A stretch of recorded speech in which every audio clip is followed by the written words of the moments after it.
High to all of you, কেমন আছেন সবাই? আশা করি ভালো আছেন। আজকে যে টপিকটা নিয়ে কথা বলবো সেটা হলো চাইল্ডহুড অ্যানিমিয়া বা শিশুদের মধ্যে রক্তাল্পতা এবং তার কারণ এবং ডায়েটের মধ্যে কী ধরনের খাবার রাখলে এই ধরনের অ্যানিমিয়া থেকে পরিত্রাণ পাওয়া যায়।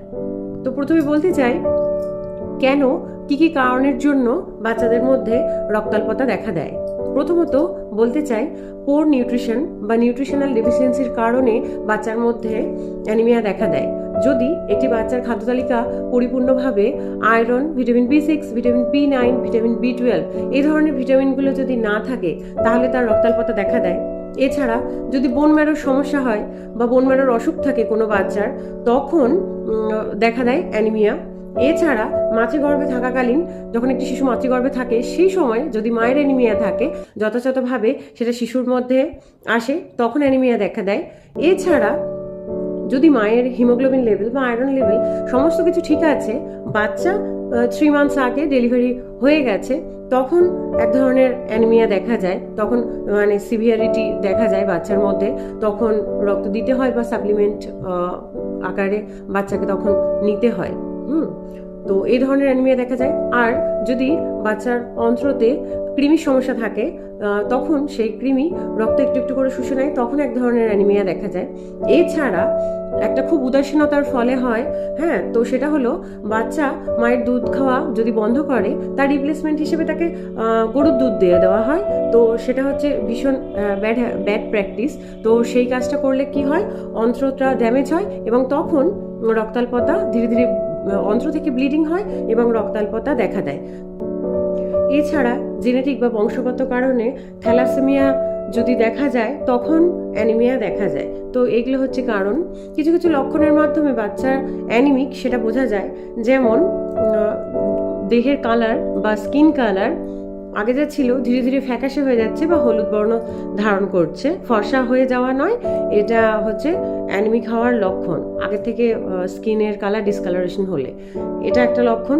এছাড়া সবসময় খিটখিটে ভাব, সবসময় ক্লান্ত, দুর্বল, কোনো কাজ করতে না পারা, অ্যাটেনশন না দিতে পারা, এই ধরনের লক্ষণগুলো, বা অন্য বাচ্চারা যেরকম চনমনে আছে ওর সেরকম চনমনে হতে পারছে না, অতটা দুরন্ত নয়, বা সবসময় ওর নেচারটা আগে যেমন ছিল তার থেকে অনেকটা শান্ত চলে এসছে, ঝিমোচ্ছে বাচ্চা টোটালি, তখন আমাদের বুঝতে হবে যে সে অ্যানিমিক হচ্ছে।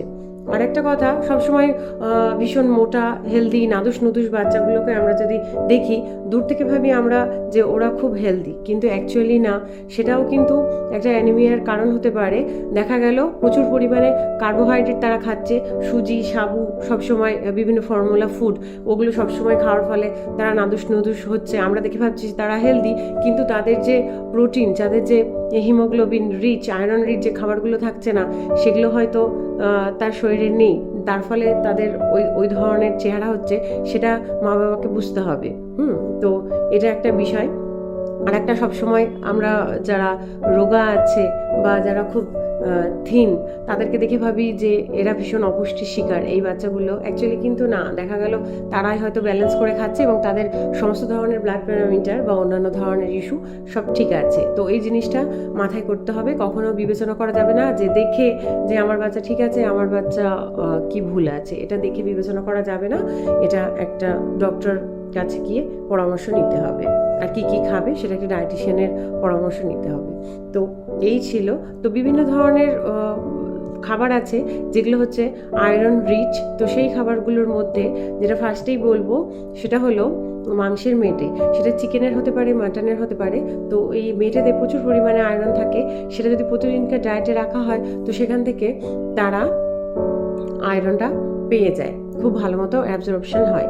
এছাড়া ডিমের কুসুম থেকে তারা আয়রন পায়।